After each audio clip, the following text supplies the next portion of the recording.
Odgovor na ovo pitanje bi podrazumevao da ja znam koja sam to ja.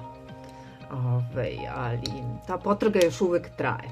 Tako da mogla bih da se pitam koju mene, ali da odgovorim na pitanje konkretnije, možda je najbolje da bude taj izbor baziran na tom nekom, da kažem, profesionalnom stanovištu, dakle sa profesionalne tačke gledanja.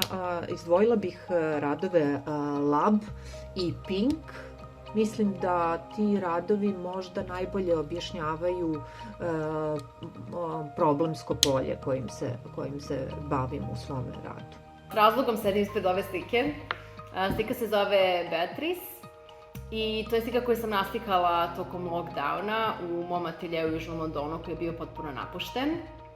I ono što je bitno za ovu sliku jeste da ona ima to veličanstveno prisustvo i meni je to bila najnerazumnija stvar koju sam mogla da uradim za vreme lockdowna, da napravim jednu sliku koju verovatno neću moći da prodam i postoji samo nekoliko mesta na kojima ću moći da izložim. Ali da, prosto je to bio taj bunt protiv strahova od propasti, bolesti, nemaštine i tako dalje. Što se tiče samog naslova, odnosno naziva slike, ona je iz knjige Kazuo Ishigura koja se zove Zakopani džin. To što često previše kontrolišem rad. Ključeve od stana i ateljeja neizmenično.